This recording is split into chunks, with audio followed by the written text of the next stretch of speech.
Itu ada tindak pidana khusus tuh Pak, ada kata-kata khusus. Itu mungkin masyarakat awam kurang tahu nih Pak, emang khusus itu yang gimana sih? Apa bedanya pidum dan pitus ini tadi? Jadi untuk kami bisa melakukan penyelidikan dan penyidikan sendiri. Perkara yang kita tangani khususnya yaitu Undang-Undang Tindak Pidana Korupsi, Tindak Pidana Pencucian Uang, cukai, dan juga HAM berat. Kalau untuk di tindak pidana khusus ini ada sebutan jaksanya nggak Pak? Kami bisa disebut dengan jasa penyidik. Sama hal dengan teman-teman penyidik PPNS lainnya dan ya penyidik Polri lainnya. Kami juga punya kewenangan untuk melakukan penyidikan. Bisa dipanggil jaksa penyidik. Terus nanti di tahap berikutnya kami juga sebagai jaksa penuntut umum pada tahap penuntutan. Apabila itu perkara sudah ingkrah, maka kami melaksanakan putusan hakim, maka disebut dengan jaksa eksekutor. Nah, selanjutnya Pak, boleh nggak Pak dijelasin secara singkat tentang alur penanganan nih Pak, tindak pidana korupsi khususnya di Kejaksaan itu bagaimana Pak? Untuk alur penanganan perkara, seperti awal yang saya sampaikan tadi, kami dari bidang tindak pidana khusus ini bisa menerima laporan pengaduan. Laporan pengaduan itu dari masyarakat dan juga bisa juga dari temuan. Temuan ini bisa temuan dari teman-teman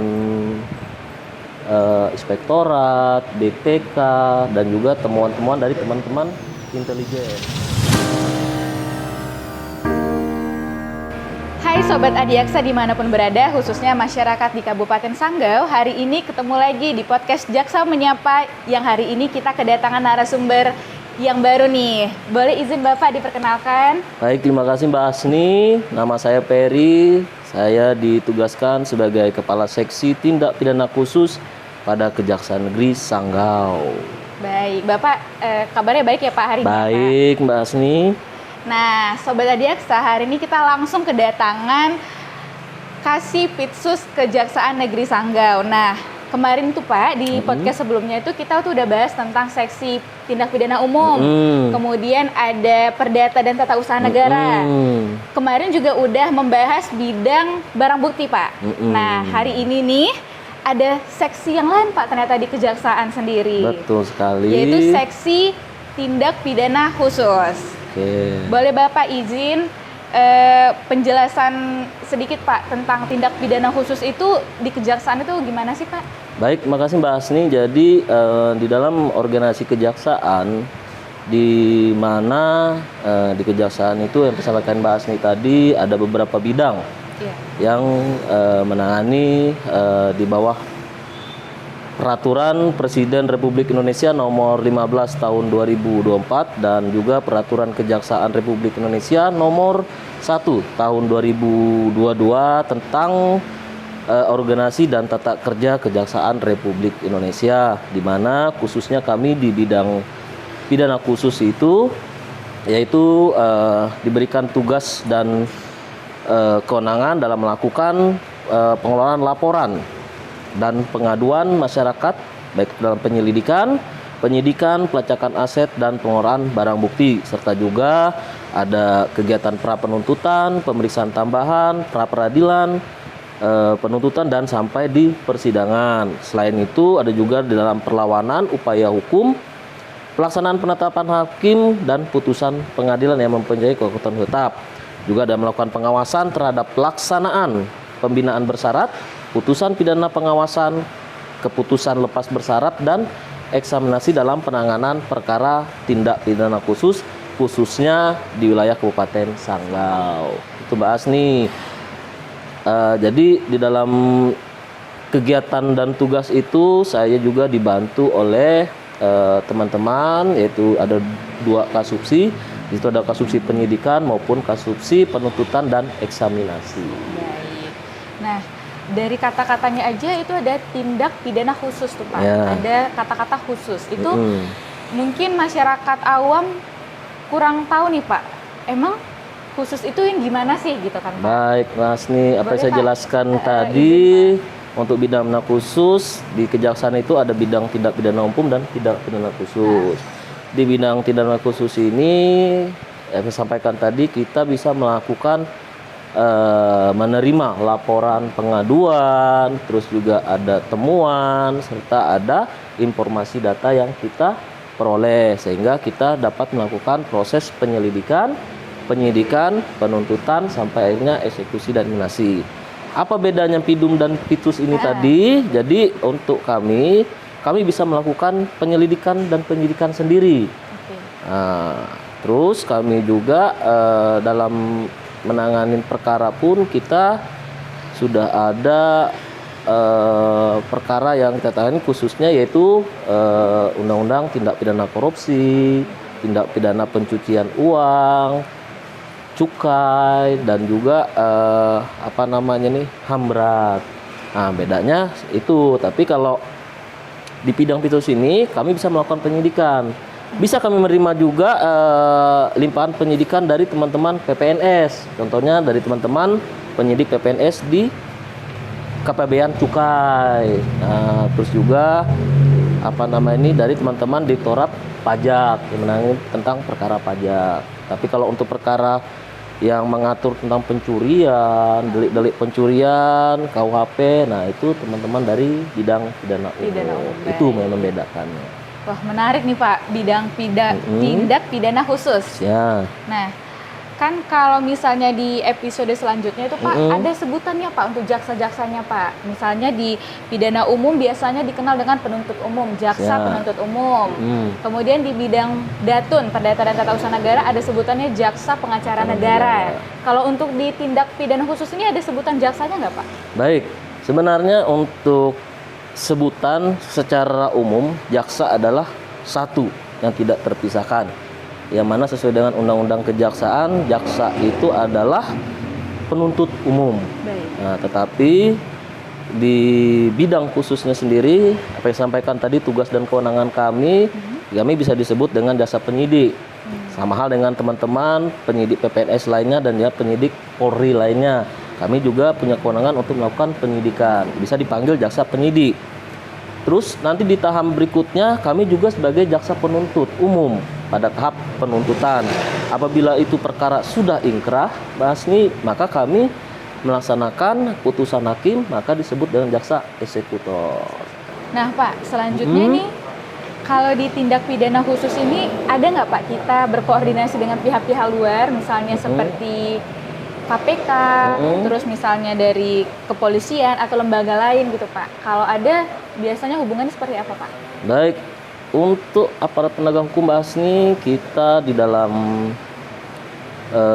kerjasama itu ada Mbak Asni, karena untuk menangani perkara tindak pidana korupsi, karena seperti yang kita ketahui Mbak Asni ya, selain kejaksaan juga lembaga kepolisian dan juga lembaga KPK yang menangani bidang tindak pidana korupsi, sehingga pada tahun 2017 kalau tidak salah itu antara pimpinan ada melakukan semacam kerjasama kesepakatan Mbak Asni, di mana inti dari kesepakatan itu saling bersinergi dan juga saling berkoordinasi terkait dengan perkara tindak pidana korupsi. Jadi apabila kejaksaan menangani perkara tindak korupsi, maka teman-teman lembaga lain baik itu KPK maupun kepolisian tidak bisa masuk dulu, kecuali nanti apabila hal-hal sesuatu itu bisa KPK melakukan semacam supervisi ataukah ada kendala atau tidak dalam penanganan perkara khususnya di lembaga kejaksaan maupun kepolisian. Nah selanjutnya Pak, boleh nggak Pak dijelasin secara singkat tentang alur penanganan nih Pak tindak pidana korupsi khususnya di kejaksaan itu bagaimana Pak? Baik Mbak Asni, untuk alur penanganan perkara di bidang tindak pidana khusus itu kita ada diatur dalam peraturan kejaksaan nomor 39 tahun 2010 Mbak Asni, di mana kita di situ ada SOP-nya dalam penanganan perkara, baik itu dalam tahap penyelidikan, penyidikan, penuntutan sampai dengan eksekusi. Nah, untuk alur penanganan perkara, seperti awal yang saya sampaikan tadi, kami dari bidang tindak pidana khusus ini bisa menerima laporan pengaduan. Laporan pengaduan itu dari masyarakat dan juga bisa juga dari temuan. Temuan ini bisa temuan dari teman-teman inspektorat, BPK, dan juga temuan-temuan dari teman-teman intelijen. Atau kita juga dapat informasi Mbak Asni, informasi sendiri bahwa ada dugaan tindak pidana korupsi. Nah, kita juga bisa melakukan semacam pool data, pool bucket, di mana setelah itu kita apabila informasi, temuan atau laporan yang kita terima itu kita telaah, ada masuk indikasi tindak pidana korupsinya, maka kita masuk di tahap penyelidikan. Nah, di tahap penyelidikan inilah kita melakukan pengumpulan data dan keterangan. Apabila itu indikasinya ada perbuatan melawan hukumnya, terus juga ada indikasi tindak pidananya, maka kita naikkan ke tahap penyidikan. Di tahap penyidikan inilah Mbak Asni kita diberikan kewenangan, dan juga di situ kita bisa melakukan penyitaan, penggeledahan, dan juga menetapkan tersangka. Kalau sudah itu tahap sudah kita laksanakan di dalam proses penyidikan, maka nanti kita limpahkan ke tahap penuntutan. Jadi dari teman-teman penyidik melimpahkan ke penuntut umum. Apabila dinyatakan berkas ini sudah lengkap P21, maka sesegera mungkin kita limpahkan ke persidangan untuk disidangkan. Nah, setelah itu berjalannya persidangan di tahap penuntutan ini, nanti apabila sudah putus, maka jaksa yang saya sampaikan tadi sebagai jaksa eksekutor melaksanakan penetapan dan putusan pengadilan. Itu alur penanganan secara umumnya, Mas. Secara umumnya di tindak pidana khusus. Baik, dari yang penjelasan Bapak mungkin terdapat perbedaan yang mendasar ya Pak antara penanganan di tindak pidana umum sendiri dengan tindak pidana khusus. Salah satunya tadi dari kita tuh bisa menerima aduan seperti itu ya Pak, bisa menerima laporan langsung gitu dari masyarakat. Yang selanjutnya nanti ada step-step selanjutnya ya, sesuai dengan peraturan yang berlaku. Baik Pak, tadi di penjelasan alur penanganan tindak pidana khusus dari penyidik nih Pak, dari penyidik misalnya melimpahkan ke penuntut umum, kemudian penuntut umum merasa tindak pidananya dan berkas sudah lengkap seperti itu ya Pak. Kemudian berkas yang sudah lengkap ini dilimpahkan ke pengadilan mana Pak? Baik Mbak Asni, jadi untuk penanganan perkara tindak pidana korupsi, teman-teman penyidik melimpahkan ke penuntut umum, maka penuntut umum akan melimpahkan perkara ini ke pengadilan tindak pidana korupsi. Jadi pengadilan tindak korupsi ini Mbak Asni, kebetulan seluruh Indonesia itu pengadilannya ada di kota provinsinya. Nah, kebetulan di Kalimantan Barat ada di kota Pontianak. Jadi perkara ini kita limpahkan ke Pengadilan Negeri Tindak Pidana Korupsi di Pontianak. Baik. Oh, berarti untuk Sanggau nggak ada nih Pak? Untuk Sanggau tidak ada Mbak Asni. Jadi untuk khususnya tindak pidana korupsi itu disidangkan di Pengadilan Negeri Tindak Pidana Korupsi di Pontianak. Tetapi untuk perkara cukai, nah itu yang dari teman-teman penyidik dari Kepabean Cukai, maka kita disidangnya di Pengadilan Negeri Sanggau. Khusus untuk yang tindak pidana korupsi itu di kota provinsinya, yaitu di kota Pontianak. Nah Pak, untuk Kejaksaan Negeri Sanggau sendiri Pak, untuk perkara tindak pidana khusus yang lagi ditangani itu kira-kira perkara apa aja nih Pak? Mungkin dari kurun waktu 2023 lah Pak, dari 2023 sampai sekarang tuh kira-kira tindak pidana seperti apa Pak? Oke, makasih Mas nih. Jadi untuk bidang PISUS khususnya di Kejaksaan Negeri Sanggau di tahun 2023 itu Mbak Asni kita ada nangani perkara sebanyak 4. Yang pertama itu terkait dengan tindak pidana perpajakan Mbak Asni. Terus yang kedua itu terkait dengan pengelolaan keuangan desa.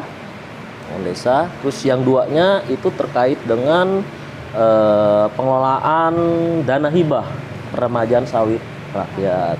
Itu yang khusus 2023. Untuk 2024 ini Mas nih yang sedang lagi berjalan, kita lagi sedang menangani terkait dengan pembayaran retribusi tera di Kabupaten Sanggau. Sudah berjalan. Jadi untuk 2024 ini di triwulan pertama kita baru satu melakukan penyidikan. Baik.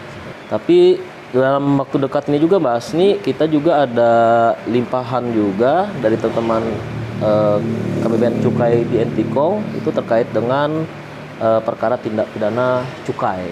Ini masih ini masih proses penyidikan dari teman-teman cukai, yang mana yang saya sampaikan dari awal tadi bahwa yang melakukan penyidikan dari teman-teman penyidik cukai, PPNS cukai, dan pelimpahan untuk penuntut umumnya itu di kita di Kejaksaan.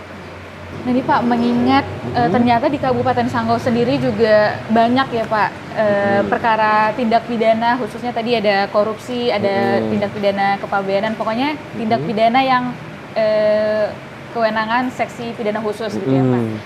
Kira-kira Pak ada nggak Pak kendala yang dihadapi dalam menjalankan fungsi dari seksi pidana khusus ini? Baik Mbak Asni, jadi untuk kendala dalam suatu pelaksanaan kegiatan, kendala pasti selalu ada ya Mbak Asni ya. Apalagi dilihat dari Kabupaten Sanggau ini dengan luas wilayahnya cukup besar, kendala-kendala kita dengan SDM yang ada ini.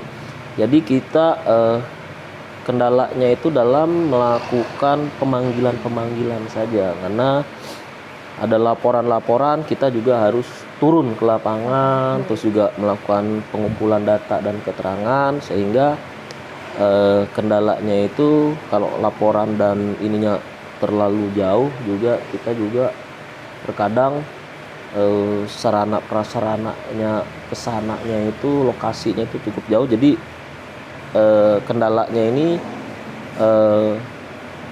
kita yang menuju lokasinya.